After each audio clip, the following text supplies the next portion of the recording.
कारण टीका करण्याचं कारण एकच आहे की दादांच्या अकाली दुर्दैवी निधनाच्या नंतर दादांबद्दलचं महाराष्ट्रामध्ये असलेल्या भावना ज्या पद्धतीने हा संपूर्ण महाराष्ट्रामध्ये माझ्यासारख्या दीर्घकाळ राजकारणामध्ये काम करण्याच्या कार्यकर्त्यांनी पाहिल्या, दादांची प्रथम जयंती सुद्धा संबंध राज्यभरामध्ये स्वयंपूर्तीने पक्षाच्या पलीकडे जाऊन नागरिकांनी तरुणाईंनी शेतकऱ्यांनी ज्या पद्धतीने केली आणि स्वाभाविकच दादांच्या 40 वर्षाच्या कौटुंबिक नात्यातल्या पत्नी म्हणून आज ज्या पद्धतीने बहिणी काम करतायत याच्यामुळे काँग्रेसच्या भवितव्याची चिंता असणारी मंडळी याबद्दलची अशी टीका टिप्पणी करणार तर त्यांना करू द्या, आम्ही आमच्याबद्दल काम करत राहू. त्यावेळी नंतर जरी मागणी नंतर जरी त्यांनी दिल्ली केली असेल तरी प्रदेशाध्यक्ष हर्षवर्धन सपकाळ यांनी मात्र त्या घटनेचं अगोदर समर्थन केलेलं होतं. दुपारी त्यांनी ऑन रेकॉर्ड प्रेस कॉन्फरन्स घेऊन माध्यमांमध्ये विधान केलं होतं, त्यांनी विधान बरोबर आहे असं म्हटलं. हेच मी सांगतो की वैचारिक दिवाळखोरीचे उत्तम उदाहरण.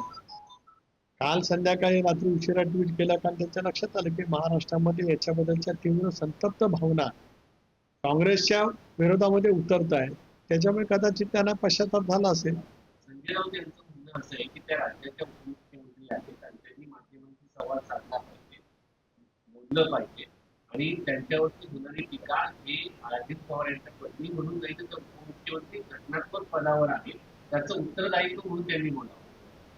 एकतर संजय राऊत साहेबांना माहीत नाही, कारण बहिणी प्रभावीपणाने प्रशासनामध्ये काम करतात, संघटनेमध्ये काम करतात, त्या त्यांचे विचार स्पष्टपणाने जाहीर सभांच्या मध्ये शासकीय कार्यक्रमामध्ये मांडत असतात. अनेक वेळेला पत्रकारांशी सुद्धा त्यांचा संवाद त्या ठिकाणी होत असतो. त्याच्यामुळे आता संजय राऊतांच्या अशा कुठल्या फुकटच्या सल्ल्याची आम्हाला आवश्यकता नाही. पण ज्या पद्धतीनं त्यावेळी मुंडे यांनी पत्रकारांना थांबा असं म्हटलं गेलं, मुलींना प्रश्न विचारला गेल्याच्या नंतर तुम्ही प्रश्न थांबा हा प्रश्न, त्यानंतरचा हे सगळं प्रकरण सुरू. जर पालकमंत्री म्हणून त्यांना प्रश्न विचारला अध्यक्ष पक्षामध्ये म्हणजे अध्यक्ष बोलायला लागतात तेव्हा तुमच्या पक्षाचे नेते त्यांना थांबवतात, हे एक चित्र महाराष्ट्रासमोर.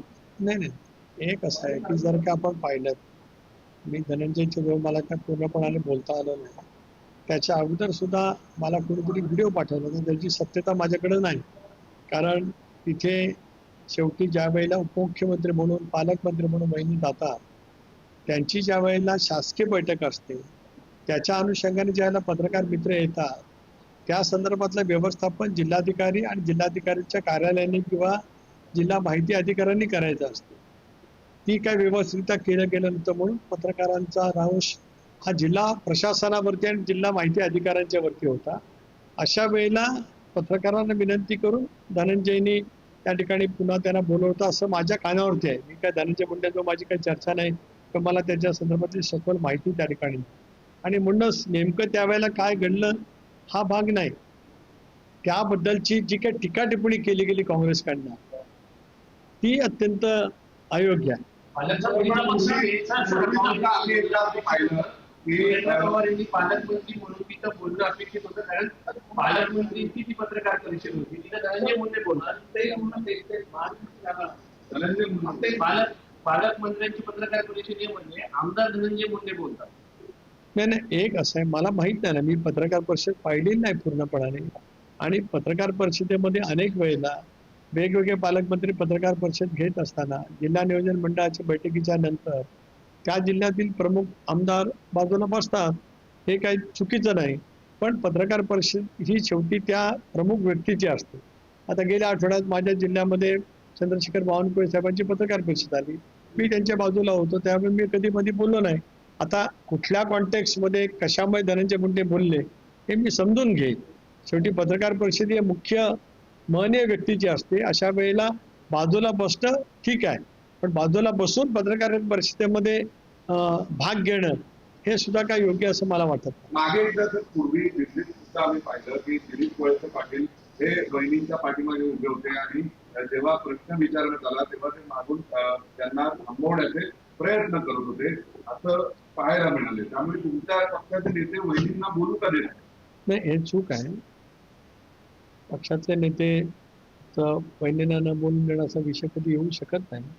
बहिणी मी मगाचपासून सांगितलं की एक कर्तबगार 40 वर्ष दादांच्या सोबत त्या पत्नी म्हणून द्यायला असताना त्यांचं सामाजिक, कला, क्रीडा, सहकार क्षेत्रातलं उल्लेखनीय कामगिरी बारामतीकरांनी आणि समग्र महाराष्ट्राने अनुभवलेली आहे.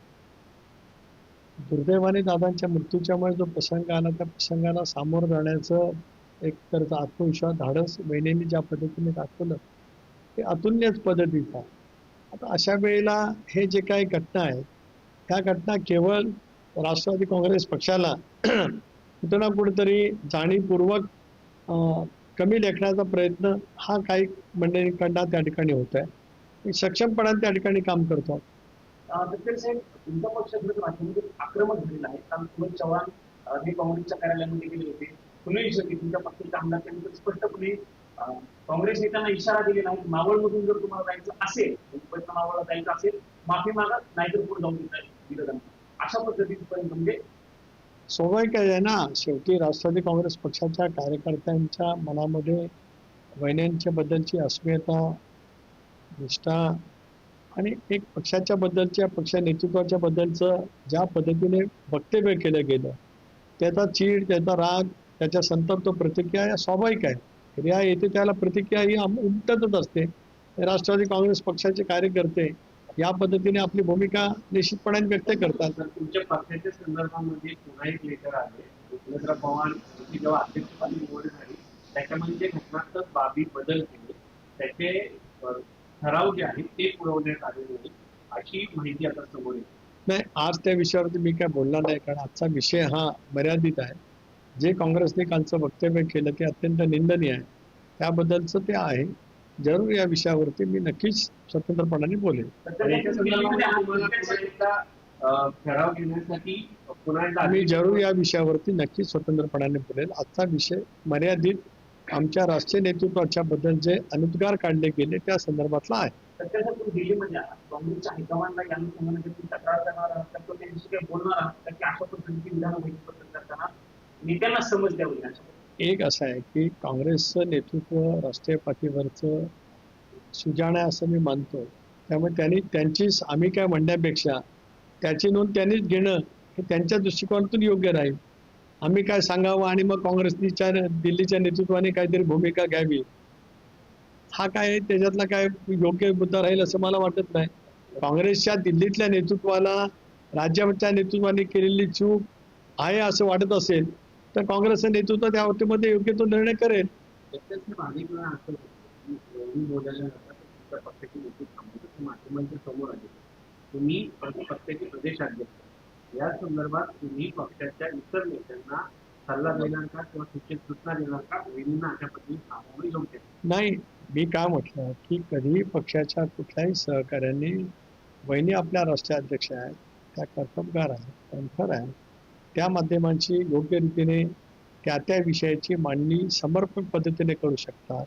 हा विश्वास पक्षाच्या सर्व सहकार्यांना निश्चितपणाने त्या ठिकाणी कुठे कशा पद्धतीने कुठला प्रसंग घडला असेल तर त्याचं नेमकं काय होतंय ते समजून घेणं, त्याच्या पाठीमागची पार्श्वभूमी ही महत्त्वाची आहे. पण एक संकेत नक्कीच आहे, ज्या वेळेला मुख्य व्यक्ती संबोधित असते पत्रकारांशी त्यावेळेला बाजूला बसणारी कुणी व्यक्ती, मी आपल्याला माझं उदाहरण दिलं, बावनकुळे साहेब आणि मी एकेकाळी प्रदेशाध्यक्षांसोबत काम केलं, पण ते ज्या वेळेला संवाद करतात आणि मी तरी बाजूला बसलेला असतो तर तो संवाद त्यांच्याशी असतो.